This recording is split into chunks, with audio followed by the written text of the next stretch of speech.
What's up, guys? We are back with another Marvel Legends review, taking a look at a deluxe figure from the new Spider-Verse movie, and I couldn't not take a look at this figure. I'm not going to look at any of the other stuff, and I actually don't have much, if any, of that first batch of Spider-Verse stuff anymore, but I had to take a look at this Spider-Woman figure because it's just weird and different, and it's absolutely monstrous and massive, so it has my interest. So we're going to take a look at the Across the Spider-Verse Cyborg Spider-Woman. Now, she comes in an oversized deluxe style package. You've got a figure inside this plastic-free box, of course, because we're still in that phase. So you've got like a render of her on the front. You've got some artwork of her on the spine. You've got Miles and Gwen and Spider-Man 2099 on the other spine. And then the back of the box gives us a different render of Spider-Woman, along with kind of a size chart showing just how big this thing is. So yeah, let's do it. Let's pull her out and take a look. And here we go, out of the package, our Marvel Legends Cyborg Spider-Woman, again from the upcoming Spider-Verse movie. And I have no frame of reference for what the hell this thing is supposed to be. Makes absolutely zero difference to me because this thing looks friggin' wild. And that's where I start and stop. That's all I care about. It looks crazy. It looks cool. And it's humongous, too. This thing is huge. Even for a Build-A-Figure style figure. It's obviously not a BAF, but it's huge. This is a monster of a figure and has just one of the weirdest Marvel Legends designs I think we've seen in a very long time. And all of that is a very good thing. So let's get started, see what she can do, see how she moves around. In some ways, this is actually pretty surprising because of what they've done. I mean, it's obviously something that if it were a normal wave of figures, this would have been a BAF. But it doesn't really feel like it at the same time, if that makes any sense.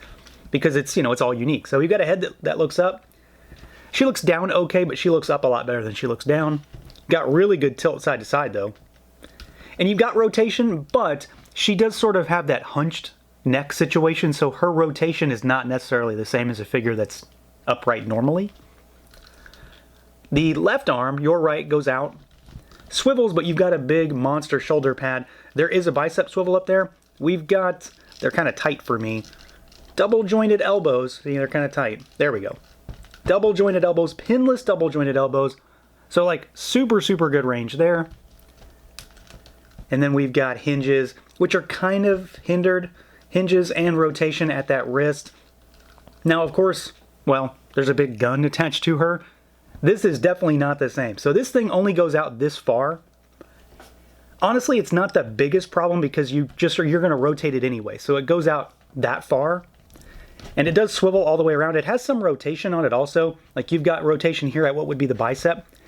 And then there's rotation down at the Gatling part of the gun, which I guess would be your gun wrist. So it moves okay. I haven't found it to be like a problem in terms of what you can or can't do with it, but it's obviously just this big rod that's sticking off of her body. So it isn't the same as an actual arm. Torso is a diaphragm cut. She goes backwards and forwards a little bit of tilt side to side. It's also your swivel, your rotation point. It's okay. Doesn't afford like a full ab crunch, but it's decent enough. Legs go out about this far. They kick forward all the way. They go backwards, not really at all. You've got a thigh swivel up there. Double jointed knees, they only go back about this far on this leg because of this boot having this big sort of cuff at the top. Pinless knees though.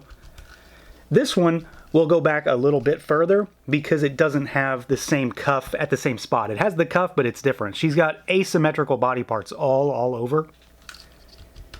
And then you've got rocker, really good rocker actually, and pretty decent hinges down at these ankles. Pretty good range down there. I've not had any issues getting her to stand up in sort of, you know, weird poses or anything like that. And she's also very, very stable as a result. Those are nice ratcheted ankles. So she's pretty well articulated. Like I said, she would have been a BAF, obviously, if this was a normal wave.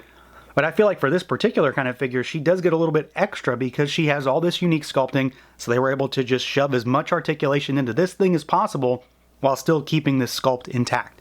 And sculpt is the name of the game here. This thing is, I mean, there's no other way to describe it. This is a wacky, goofy, and in many ways almost stupid looking action figure, but in like the best way. It's crazy. This is like a Mad Max Cyborg Spider-Woman. It's nuts. The design on it is ridiculous, and I absolutely love it. This is the kind of stuff I like to see from time to time. This is just weird, and it translates into figure form really well. I don't say the word very often, but toyetic definitely describes this design. It was meant to be an action figure, and I won't hear otherwise on that. This thing absolutely looks like it was always meant to be turned into a toy. And I think Hasbro absolutely killed it.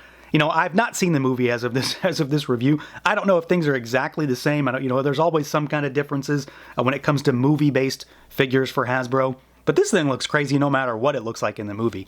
I really don't care. Tons and tons of sculpt, tons of detail, tons of paint too. This thing is obviously more expensive than your average figure. It is a deluxe on a deluxe in terms of pricing. But there is all new sculpt here, as best I can tell, right? All new sculpt here and just tons of paint. All the web lines are raised. Those are all part of the actual sculpt itself. And most of them have paint. I'm assuming there's a reason why some don't, because it definitely seems to be intentional where there is not paint on the web lines. I'm not so sure about that, but whatever. She has tons of paint all over beyond that, though. I mean, and it's a lot of molded plastic also, but there is a lot of paint. The bandages, the wraps, sort of the belts and everything. You know, you've got like bandages on her and everything like that. I really, really like the sculpt on this shoulder pad. It does, of course, get in the way a little bit, but it's just this gnarly looking thing with all these spikes sticking out of it. We've got that metallic gold. They almost look like bullets. If I didn't know any better, they look like bullets to me, and I don't know any better, so I'm not really sure.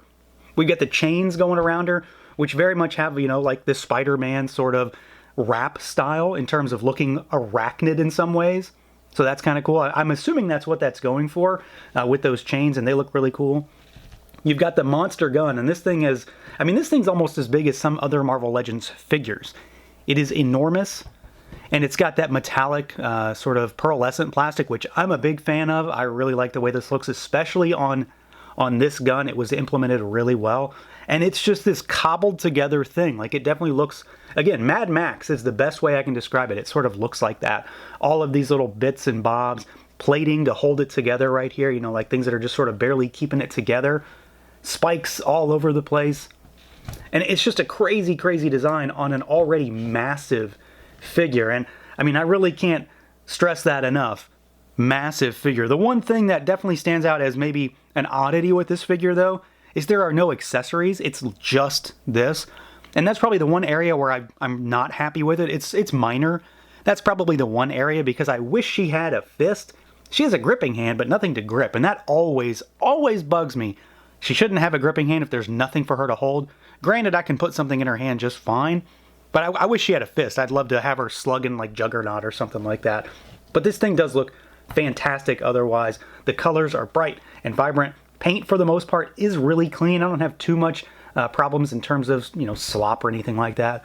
And then she's topped off with a really cool head sculpt. Again, you know, like this very dystopian Mad Max kind of thing going on. A gas mask, like a respirator thing on her face. She's got a plate over one eye. She's got this crazy cyborg reticle kind of eye over on the other side with a plate stamped on her head. We've got more raised and painted web lines up there. So it looks great. I'm really happy with the head sculpt. It is kind of small, but I have a feeling that has something to do with just what she is. So it's one of those things that looks, again, more asymmetrical in this figure, where like everything else is really big and over accentuated, and the head is just sort of like normal. But somehow it kind of works here, because she does look really, really mean and nasty. I don't know if she's supposed to be a good guy, a bad guy, or what. Whatever she's supposed to be, she looks really awesome as a figure. Now, as far as some size comparisons go, let's start with other Marvel Legends cyborgs, right? Let's start with Cyborg Spider-Man here on the right, and we've got Deathlock here on the left. And it's quite obvious exactly how massive she is. I really, really like this pairing in particular. I'm very much happy to have these two, whether they have anything to do with each other or not. I'm happy to mash them together on the shelf. And let's move this guy aside. Let's do a Build-A-Figure. So here is the controller. And I mean, you can see he's smaller than Cyborg Spider-Woman. She has much, much crazier proportions in many ways. Like her waist is almost up at his pec area. So she is a really oddly built kind of character and figure. But she does, again, have a tremendous amount of size. And let's do some other lines, and one that I don't usually throw in comparisons anymore, but he's handy right now. Here's a Motu Classics. There's Faker. And let's pull controller aside, and here is a Super 7 Ultimates. There is Destro. Let's take Faker aside, and here is Mezconan. And then one more, let's do Mythic Legions.